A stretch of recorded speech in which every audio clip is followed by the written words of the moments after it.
mujer, ellos no le metieron la hepatitis C, pero sí que no le dieron los medicamentos a su debido tiempo y entonces ayudaron a morir, ayudaron a que mi mujer haya fallecido. Para mí son presuntos homicidas, porque a mi mujer, como a otras señoras más, para mí, si no hay una medicina y no se la dan que pueda curar, para mí es un asesinato.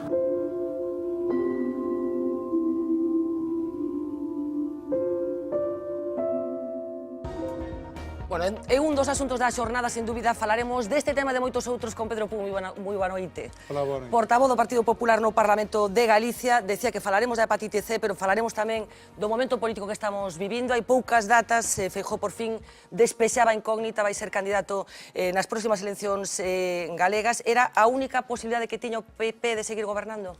Eu creo que non, pero que si é certo que o PP desaproveitaría un capital político importante se non levase a Feijóo como candidato. Pero había un certo nerviosismo, parecía, entre os cargos do Partido Popular, insistindo moito en que parecía como que necesitaban a Feijóo. Vamos a ver, uns máis que outros, o que si é certo, isto ademais eu creo que lle honra o que fixo o presidente foi plantexarnos a todos que pensásemos sobre a súa candidatura, entre outras cousas porque é certo que a situación é complexa, é complicada, e el mesmo decía, home, eu agradezo moito que me digades que me presente, pero dadelle unha volta, e foi o que se fixo, basicamente. Por que pode perder a maioría absoluta o Partido Popular? Bueno, o Partido Popular podería perdela se non conseguimos manter os niveis de apoio do pasado, e as eleccións que levamos... Esa é a consecuencia, pero as causas... Ben, non, as causas, primeiro, que hai unha fragmentación do voto, que ten que ver moito tamén coa crise económica e as consecuencias que nos deixou, que leva a unha clara polarización no que é o escenario político, e, polo tanto, é máis complicado que as forzas políticas tradicionais pois podan ter os niveis de apoio que tiñan antes. Se a eso lle engadimos que a situación é a que é como consecuencia da crise e, ademais, a maiores, pois o noso partido, ou igual que outros, pero especialmente o noso é o que nos preocupa a nós, estivo envolto en algún caso turbio, pois todo eso conleva unha situación máis complexa da que tiñamos, por exemplo, no ano 2012, aínda que posiblemente non sexa tan complexa como a que era no ano 2009. Algún caso turbio, é como hai que resumir o que está acontecendo no entorno do Partido Popular, porque cada día levantámonos con o último alcalde de Granada. Non é así exactamente, en todo caso o alcalde de Granada acaba de dimitir. Bueno, costoulle. É certo que a inmensa maioría das persoas que traballan e que teñen cargos públicos no Partido Popular non están nin investigados nin suxeitos a un procedimento judicial. Só faltaba, non, señor Puig? Bueno, só faltaba, pero a realidade é que moitas veces dá impresión do contrario, e mesmo que hai quen nos acusa de formar parte dunha organización criminal, cousa que non é certa. Isto está en algún auto judicial mesmo, no caso de Valencia. Cousa que non é certa. No caso de Valencia está nun auto judicial. Bueno, pero non estamos en Valencia.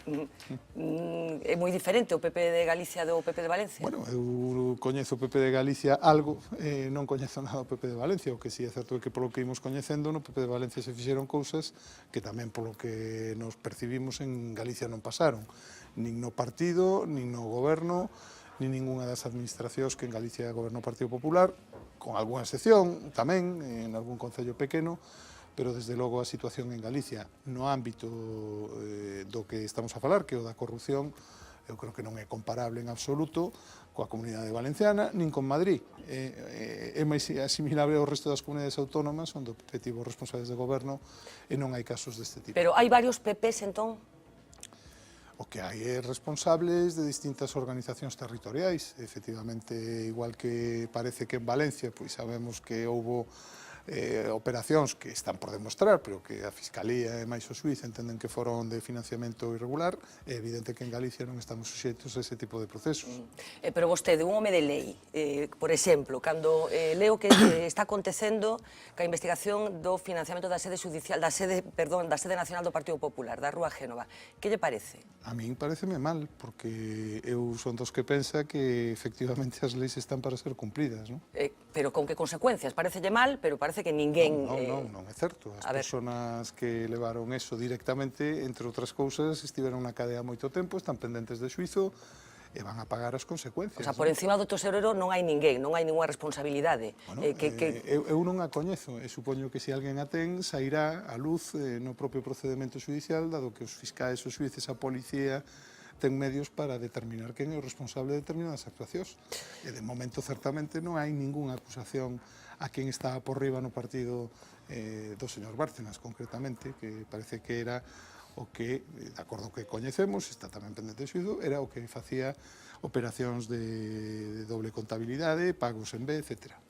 Está o Partido Popular no momento máis delicado da súa historia, a pesar de ser o partido máis votado?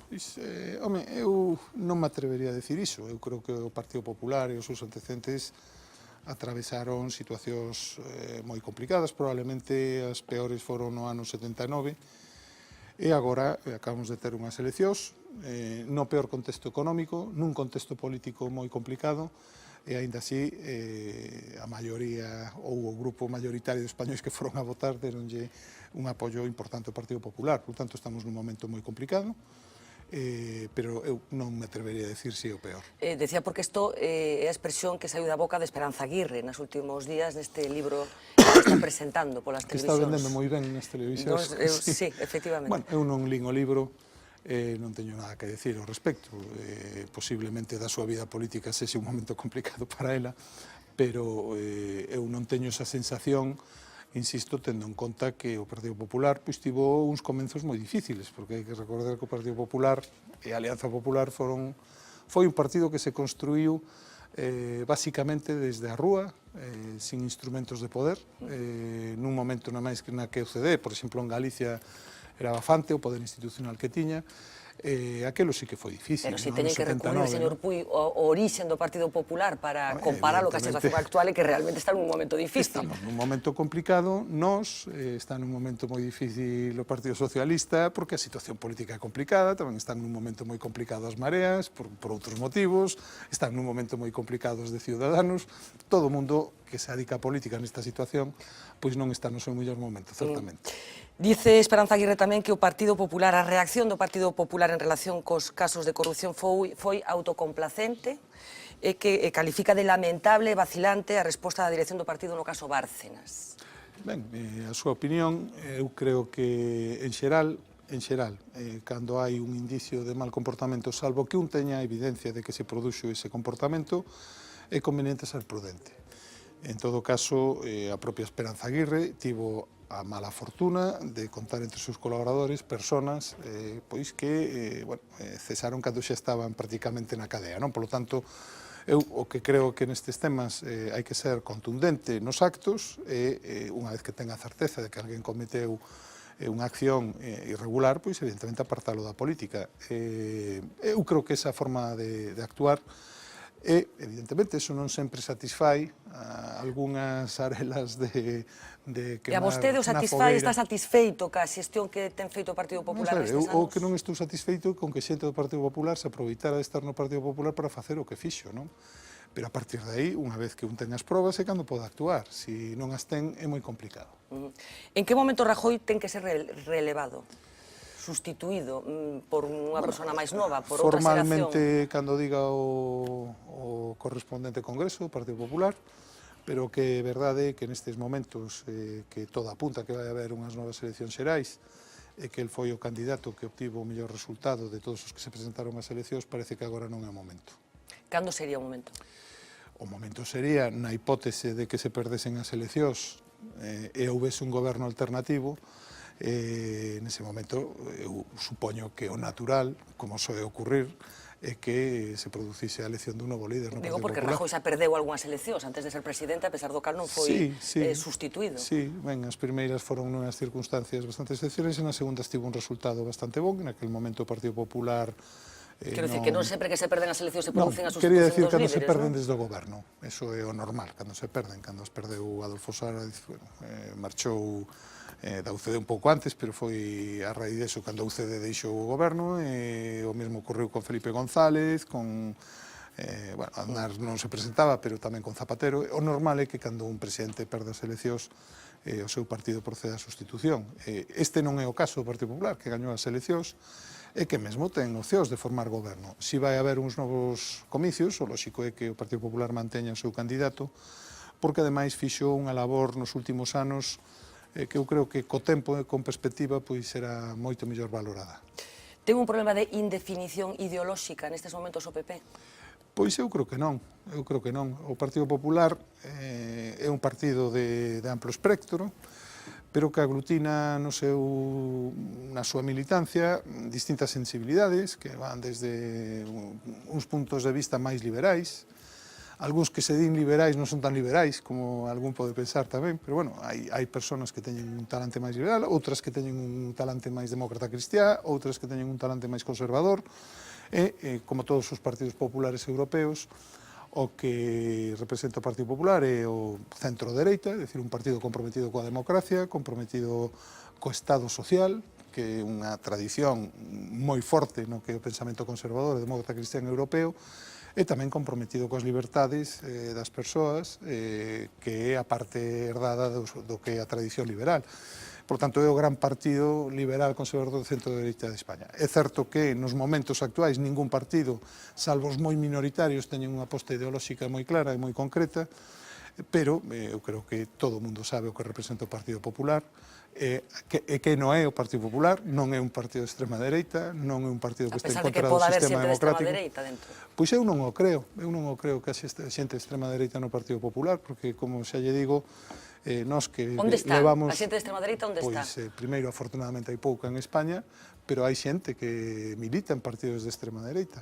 Eu, si quere, lle conto unha anécdota dunha campaña, aquela era con Louzán, nunha pequena vila costeira galega, estaba, sobre todo Louzán, intentando convencer a unha señora para que votara o Partido Popular, e me dicía, non, é que eu non son dos seus, pero vostede está a favor destes socialistas? Non, escarallaron o país, pero entón, home, para eso ten que votar o Partido Popular. E dice, non, é que eu non estou de acordo con ustedes, é que eu non estou de acordo cos partidos. Se sacou un carné de Falange Española, que eu facía siglos que non vía un, non? Entón, a xente de extrema dereita está, e, lóxicamente, o que de extrema dereita non está no Partido Popular, que ademais tivo, históricamente, escisións de xente que se marchou do Partido Popular pola dereita. Por lo tanto, afortunadamente en España hai pouca extrema dereita. É certo que todo o movimento populista que en outros países, como en Francia, se foi a extrema dereita, en España está máis ben canalizado cara a extrema esquerda. Pois eso iba a preguntar, hai pouca xente de extrema dereita en España, pero hai moita xente de extrema esquerda? Bueno, eu creo que en xeral a sociedade española tamén, afortunadamente, é bastante centrada, iso é o que di o CIS. É certo que nos últimos tempos hai unha tendencia a certa polarización, como lle decía, pero basicamente a población española no seu conxunto está entre o que chamamos dereita e esquerda pasando polo centro, non? Pero é certo que hai xente que é de extrema esquerda. Que hai un fenómeno novo que é o populismo, que neste caso ten unha clara ideoloxía e unha práctica moi á esquerda, era basicamente o que representaba no seu día a Izquierda Unida, o Partido Comunista, que agora pois son capaces, no novo entorno mediático e na crise, pois de levar máis apoios dos que tiñan tradicionalmente. Pero en que son populistas? Supoño que está falando de Podemos e dese entorno. En que son populistas? Porque hai 5 minutos me decía que está Esperanza Aguirre de rule polas televisións presentándose un libro. Non sei se a utilización dos medios, supongo que parte de todos os partidos, a pretensión de utilizar os medios. Non, vamos a ver, en que son populismo populistas? está moi estudiado o fenómeno populista. Pero neste caso concreto. Basicamente son personas que din que os problemas se arranxan facilmente e basicamente que os arranxan eles o pouco de chegar ao goberno. Claro, pero eso foi o que dixo tamén Rajoy cando gañou as eleccións, que dixo unha serie de cousas que ao cabo de poucos meses había que corrixir. O que dixo é que íamos ter unha situación moi complicada porque España estaba nunha situación moi difícil porque naquel momento estábamos no peor da crise, cunhas contas a punto de ser intervidas por... Unha cousa é anunciar unha medida que despois non podes implementar e outra cousa pois é decir que en canto gobernen uns pois van a estar coa xente, van a arranxar todos os problemas, porque máis estamos vendo que non poden. A nivel municipal, bueno, eu non sei en que se nota a diferencia, por exemplo, en problemas que están bastante ben encarrexados, gracias a algunhas decisións que se adoptaron polo goberno do Partido Popular, como pode ser o desafiuzamento de moitas persoas, bueno, pois non poden facelo, como se viu, por exemplo, en Grecia e como se verá noutros países se algún destas forzas pois chega a tocar poder. Entón, o populismo basicamente o que fai é un mensaxe moi simple, hai uns malos, neste caso os malos son os do PP e tamén os da casta, agora xa non tanto falan da casta porque teñen que pactar o PSOE, pero basicamente buscan un enemigo que é o culpable de todo, ese enemigo nun país se hai moita migración pode ser o inmigrante, en outro país neste caso, bueno, pois é o Partido Popular, e con esa mensaxe simple simple. Pero eso non forma parte do que o xogo da moi política, do demagóxica. xogo electoral, porque isto o Non, PP di o porque- mesmo dos outros, quero dicir. Non, porque O sea, normalmente... unha cousa é culpar o emigrante, outra cousa é culpar o partido que está enfrente ideolóxicamente.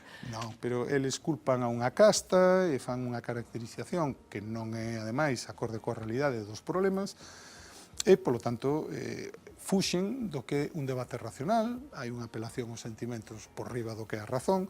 Ben, eso é o que caracteriza o populismo. Eu penso, personalmente, eu creo que estas persoas son populistas, pero tamén se eles mesmos non o negan. Se vostede lê cales son os seus referentes ideolóxicos, por exemplo, Laclau, estas persoas o que defenden é que exista en Europa un movimento populista pero de esquerdas. E aplauden a Podemos porque representa o populismo de esquerdas.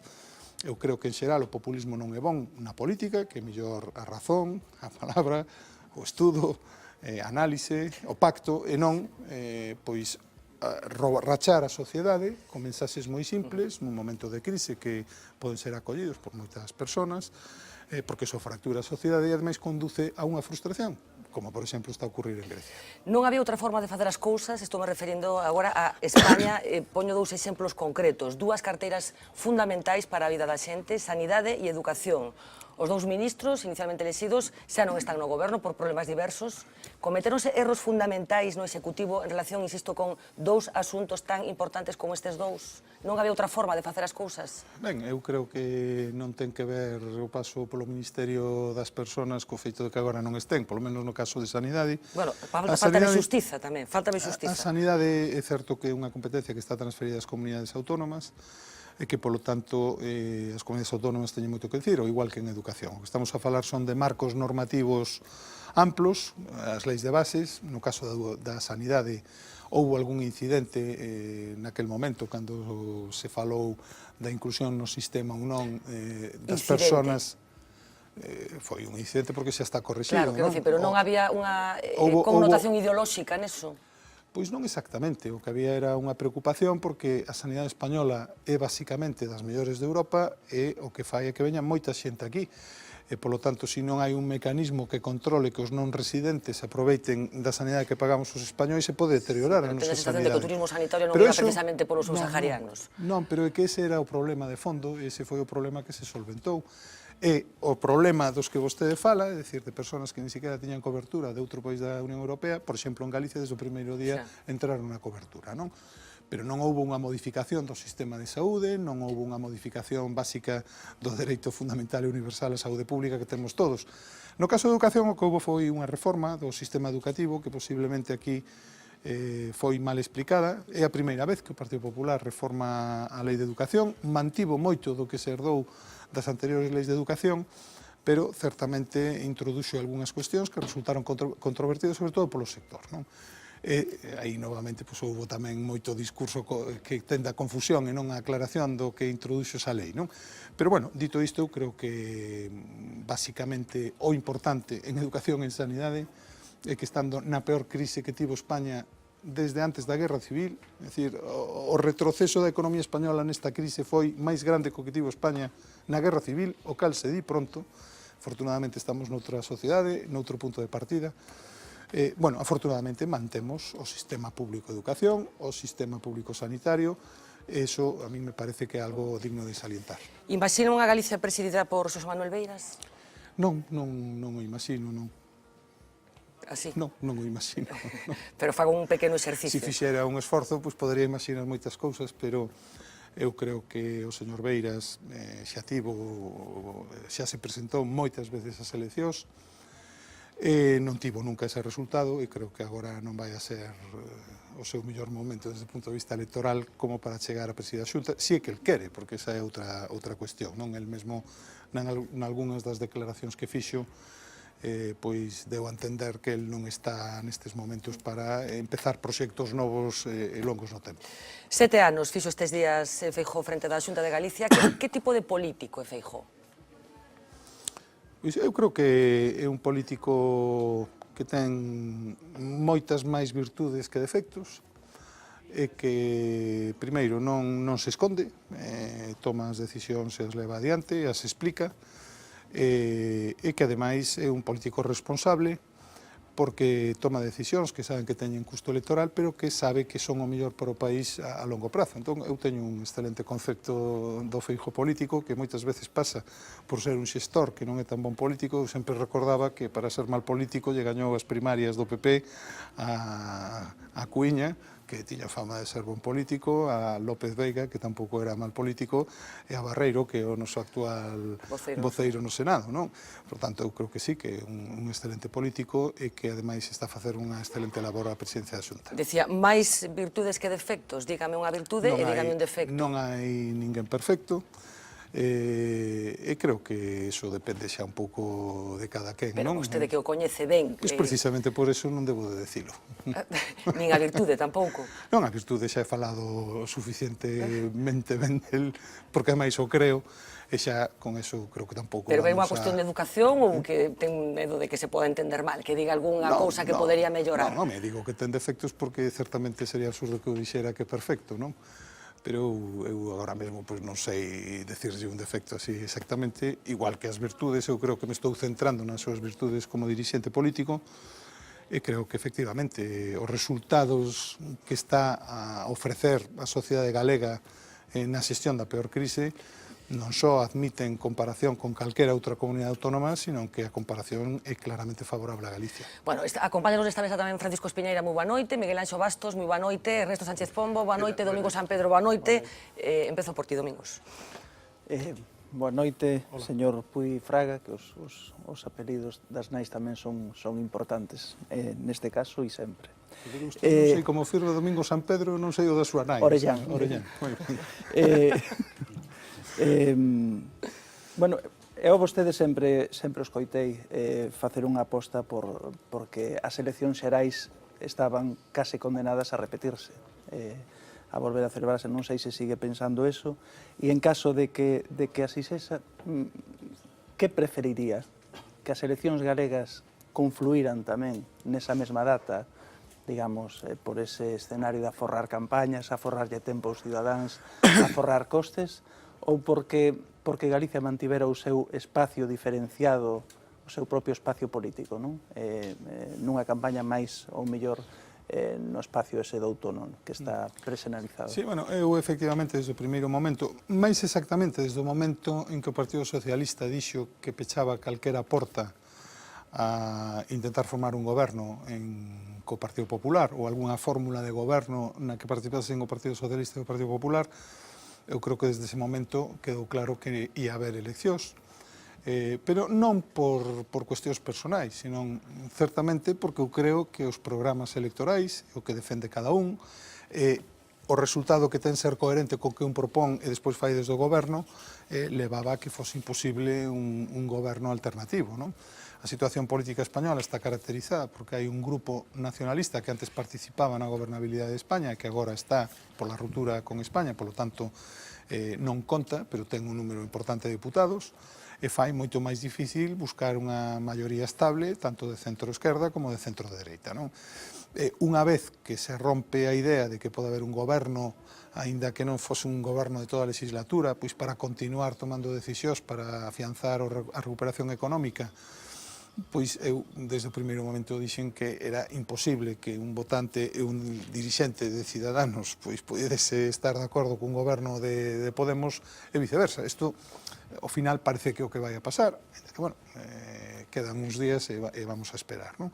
Pero digo non tanto por cuestións nin personais, sino puramente materiais ideolóxicas, que presuposto van a aprobar uns señores que queren subir o imposto do IRPF hasta o 75%, como é o caso de Podemos nos tipos marxinais, e outros que din que a última baixada do PP non se pode tocar e que cando haxa posibilidade se baixe máis o IRPF. Bueno, isto é moi complicado, non? Por poñer un exemplo. Dito isto, se houvese eleccións xerais, é certo que hai unha economía de medios nunha campaña electoral cando confluyen. Eu penso que o razoable que Galicia manteña o seu calendario diferenciado do conxunto das eleccións para o Estado. Primeiro porque o que sempre ocurriu permitiu que houvese un debate aillado do que son as políticas que fai o Goberno do Estado das que fai o Goberno da Xunta. O Goberno da Xunta nestes momentos está a xestionar Se excluímos a Seguridade Social, pois a metade dos tributos que pagan os galegos. Eu penso que ben merece un debate diferenciado, onde falemos das cousas que fixo a Xunta, das cousas que queremos facer desde o goberno da Xunta, as distintas forzas políticas, e non un que se mesture coa política nacional, nun momento, ademais, no que na política nacional hai todo menos debate sosegado. Como de grave creo que é o momento político? Ben, é a primeira vez que ocurre que en España non sae unha maioría de goberno. Primeiro. Segundo, os problemas que temos por diante son inxentes. Eu creo que o desafío soberanista é un grave problema, pero aínda máis grave é a capacidade da sociedade española de adaptarse ao novo entorno internacional, ao que implica a Unión Europea e ao que implica un mundo máis globalizado. Esos retos son moi difíciles e probablemente a sociedade española, salvo en algún momento crítico da súa historia, non os viviu. E, polo tanto, eu creo que a situación é complexa e, polo tanto, tamén o goberno que salga, se hai eleccións ou que se forme con estas eleccións, vai a ter que afrontar retos moi complicados que van a determinar o futuro das próximas xeracións, sen dúbida, sí. Ernesto. Que tal? Boa noite. Eu xa sabe usted que creo que opinei en alguna ocasión que vostede é unha persoa con criterio propio, que fai uns análisis sosegados e, polo tanto, lle vou pedir que me convenza ou que convenza os telespectadores de dúas cuestións. Por que, en primeiro lugar, por que Mariano Rajoy ten que ser presidente de goberno despois de que non move un só... Non me diga vostede, por iso digo que xa sei que vostede non utiliza moito argumentario, non? Pero non me diga eso de que foi o que tivo máis votos, porque xa sabemos que eso non vale para nada, non? Pero, o sea, vale para ganar as eleccións e para ser o primeiro. Pero, por que cree usted que Mariano Rajoy ten que ser presidente despois do que estamos a ver, co segundo ministro que ten que despachar por irregularidades manifestas despois dun alcalde de Granada que vende dimitir hoxe. Despois, vostede se refería a eso, e permítame que o faga tamén, que hai un auto judicial que fala de organización criminal, e despois de que desde o 20 de decembro neste país, pois casi toda a información que surdiu co Partido Popular pois estuvo relacionado con casos que ben é certo que se están ahora atallando, pero que son casos de corrupción. E tamén quería que me dixese por que Alberto Núñez Feijóo ten que seguir sendo presidente de Galicia. Eu lle dou dos datos, nada máis. É dicir, un que publicaba Antonte, creo, fai uns días, a Voz de Galicia, que dice que Galicia perdeu desde o inicio da crisis o 5,2 da poboación activa, é dicir, prácticamente 80.000 persoas, e despois de que, desde que comezou a crisis, marcharon de Galicia 234.000 persoas. Convénzanos vostede de que... Sin argumentarios, señor Puig, por favor, que xa sei que non utiliza con frecuencia. Non vou facer agora toda a campaña electoral porque as preguntas... Bueno, a cuestión de por que Mariano Rajoy porque, con independencia do que vostede dicía de tal, por que gañou. Nestes momentos, eu entendería, se houvese unha maioría alternativa, que se formase goberno en torno a esa maioría alternativa. Eso ocorreu ao Partido Popular, sin ir máis lonxe, en casi todos os concellos que non gobernan Galicia, e non pasa nada. Podenos gustar máis, podenos gustar menos, pero é que hai unha maioría alternativa. Neste caso non hai. E, polo tanto, se se quere formar un goberno que manteña o que España como país, co PSOE, co Partido Popular, e no seu momento tamén cos nacionalistas moderados, o proxecto de país no que estamos, que é un proxecto de un país democrático, inserido en Europa, con compromisos como os que conleva a pertenza ao euro, etc., bueno, pois a única alternativa era negociar co Partido Popular. Ben, dito isto, eu quero recordarlle que o normal é que un candidato que se presenta, pois que ten o apoio do seu partido, sexa quen lidere ese goberno, pero é que esa tampouco foi a cuestión.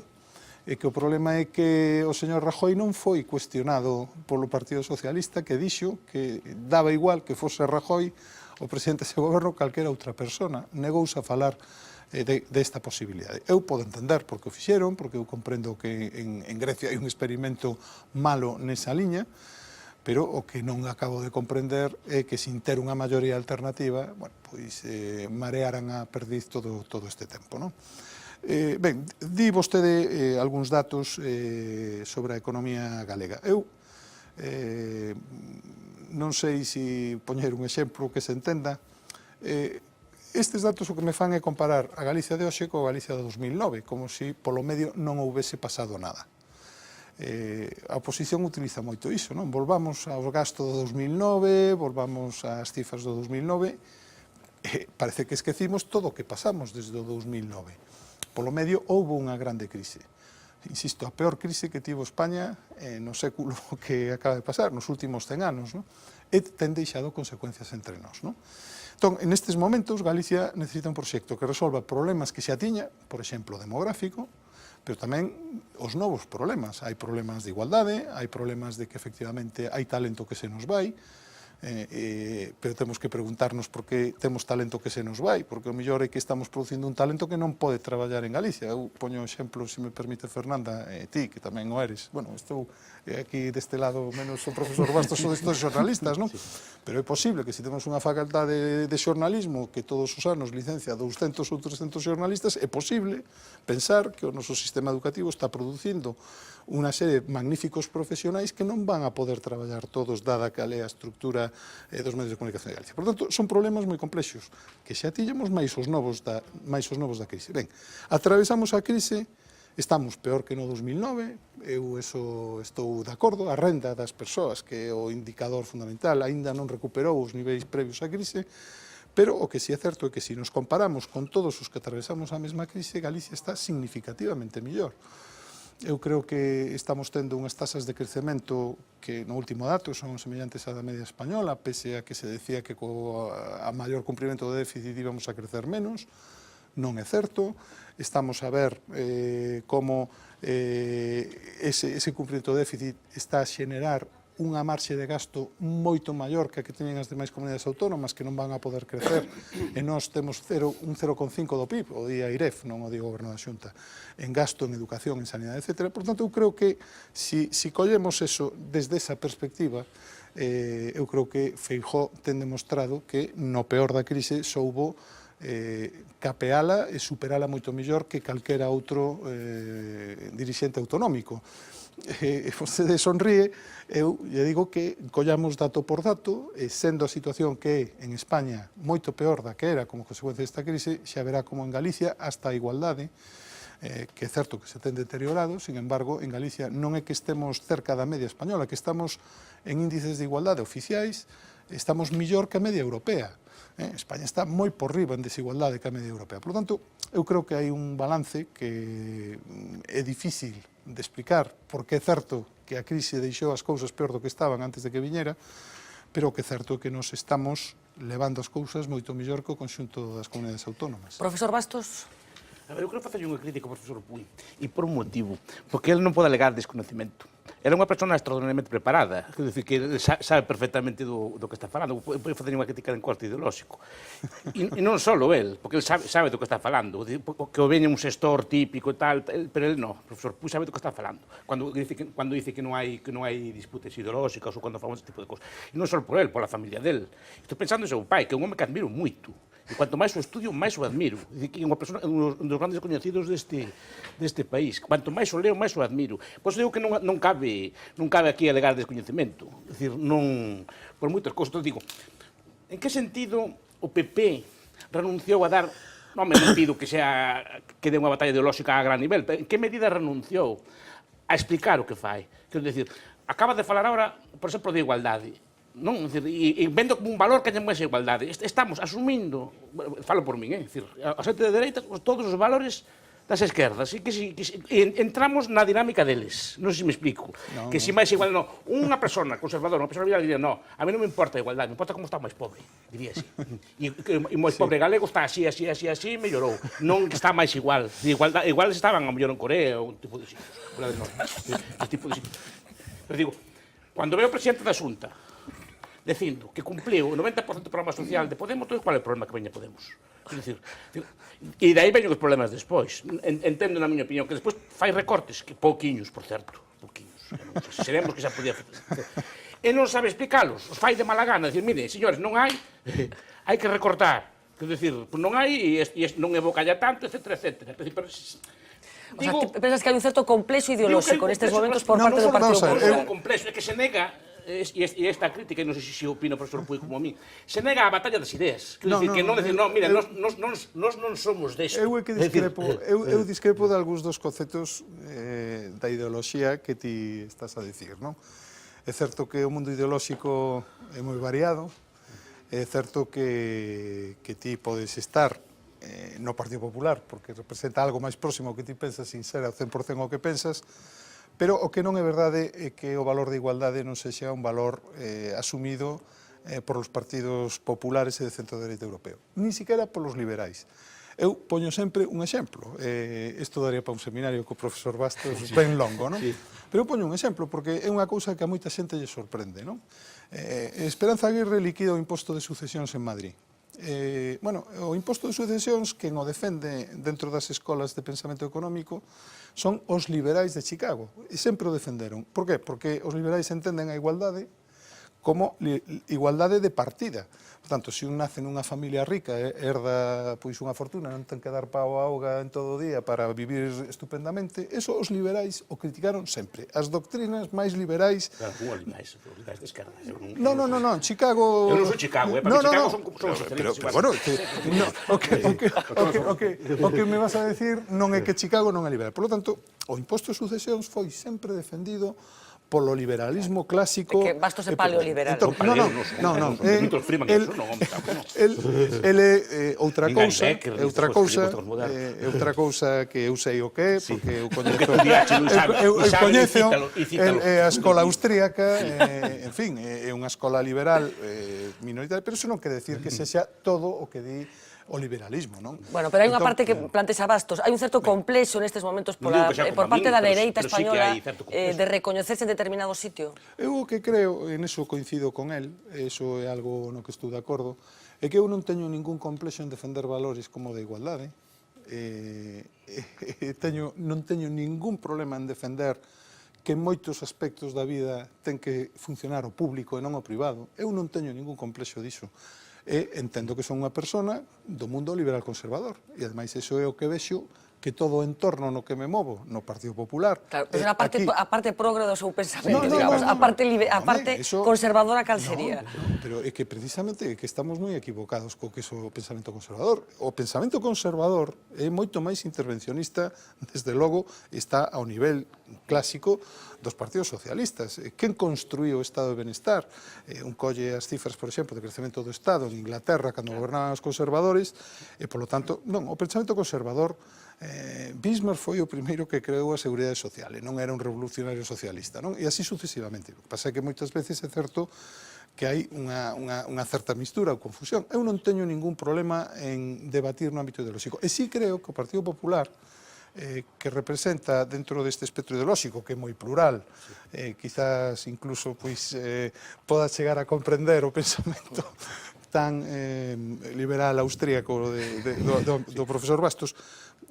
Bueno, sí que é certo que aí algúns dos nosos valores os deixamos de explicar ou deixamos de defendelos, porque un pode compatibilizar a axuda a quen o necesita porque tivo mala sorte, que hai moita xente que ten unha enfermidade ou tal, e iso é o que é o aspecto social, co premiar o esforzo, co premiar o traballo, e non con ese igualitarismo que era o que criticaba o profesor Bastos coreano, de que todos somos iguais e, polo tanto, todos temos que ser premiados igual, como se non compensara que un traballase e outro non traballase. Eu creo que ese tipo de valores, que foron os propios do Partido Popular desde as súas orixes, de creer na liberdade, de creer na iniciativa, de creer no esforzo personal, eu creo que todos esos valores posiblemente os defendimos menos do que deberíamos neste momento. Fran Espiñeira.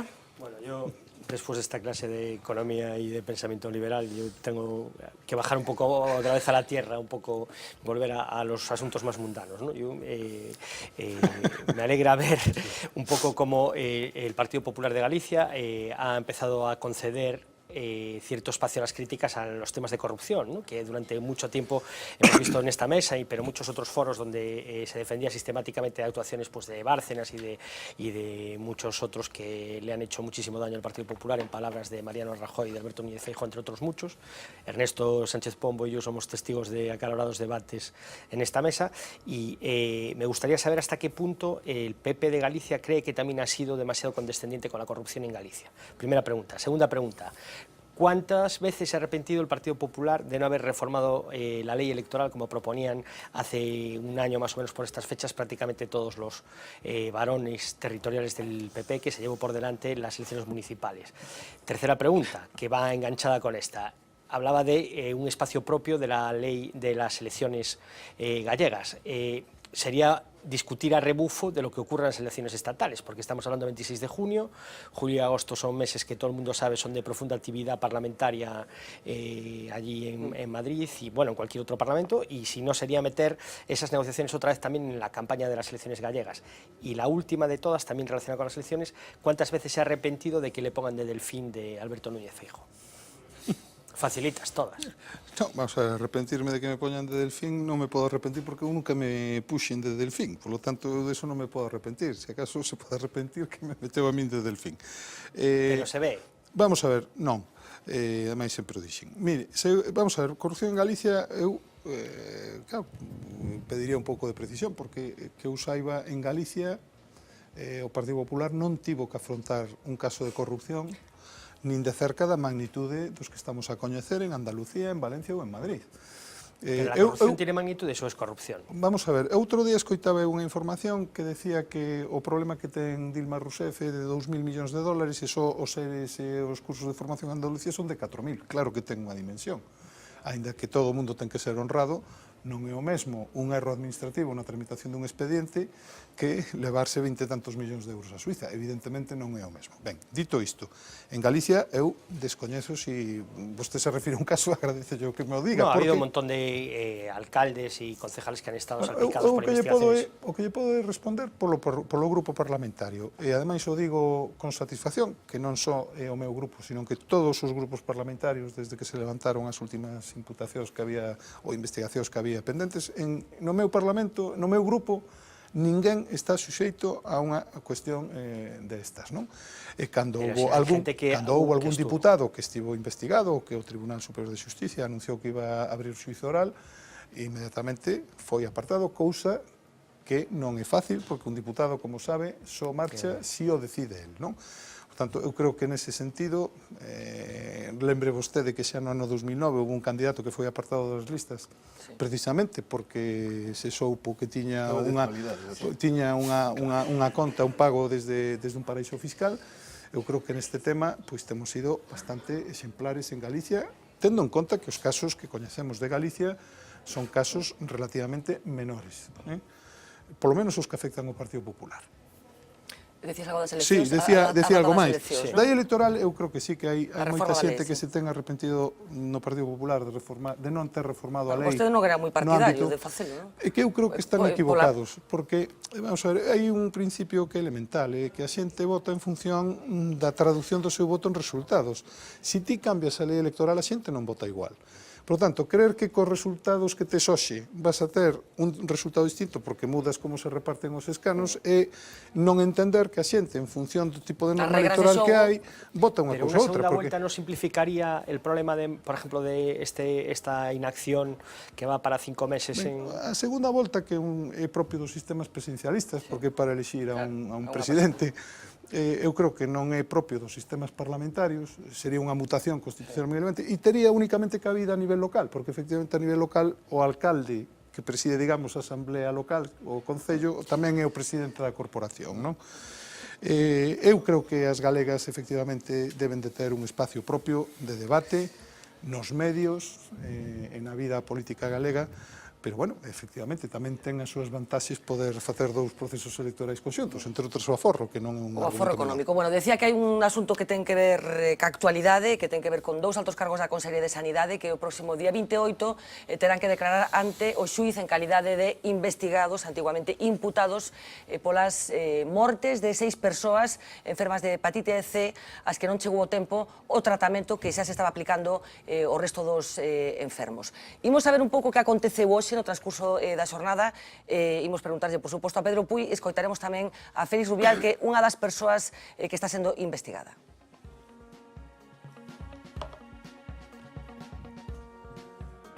La plataforma de afectados lo denunció en sede parlamentaria en febrero de 2015. ¡Miren nuestras caras! ¡Miren! Non sempre dixemos que estes feitos estaban producindo, só pedíamos que se evitasen e non se quixeron evitar.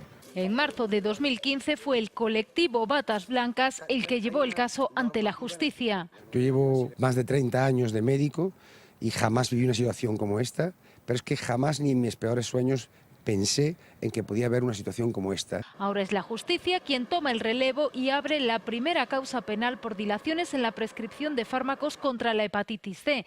Retrasos que, según la Fiscalía, respondían a criterios económicos y no médicos y que provocaron la muerte de varios pacientes. Lo que se ha hecho hasta el momento ha sido siempre criterios clínicos y éticos para que todos los pacientes pudieran tener el mismo tratamiento. Hubo enfermos que no se contestaron. Eso no es un criterio clínico. Por las manos del doctor Baro pasaron 4 de los 6 pacientes que incluye la denuncia de la Fiscalía y que, según el Ministerio Fiscal, murieron porque no fueron tratados a tiempo. El hijo de uno de ellos me dijo, doctor Baro, si esto es para que no se vuelva a repetir y el que lo ha hecho lo pague, está bien la muerte de mi padre. A mí emocionó esa frase. Eran pacientes que cumplían las condiciones para recibir el sofosbuvir. El procedimiento era el siguiente. Cuando un especialista recetaba a un paciente estos medicamentos, el caso se trasladaba a una subcomisión técnica que debía autorizarlos. Un gabinete formado por profesionales médicos y encabezado por los cargos políticos investigados, Félix Rubial y Carolina González Criado. En algúns casos non sabemos por qué tardaban meses en chegar a su comisión, en outros casos a su comisión tardaban meses en resolver. Defendemos desde luego el trabajo que han hecho estos profesionales. Feijóo habló desde un acto en Madrid y aseguró que es un disparate relacionar los recortes en sanidad con los retrasos en estos tratamientos. Los datos serán aportados en sede judicial el próximo jueves 28 de abril, fecha en la que el juez ha citado a declarar a los 2 investigados, a los que se le imputa un delito de prevaricación. La Fiscalía considera que han incurrido también en un delito de homicidio imprudente. Bueno, enseguida lle preguntamos a Pedro Puy, escoitamos tamén a Félix Rubial, pero vai ser despois desta pequenísima pausa publicitaria.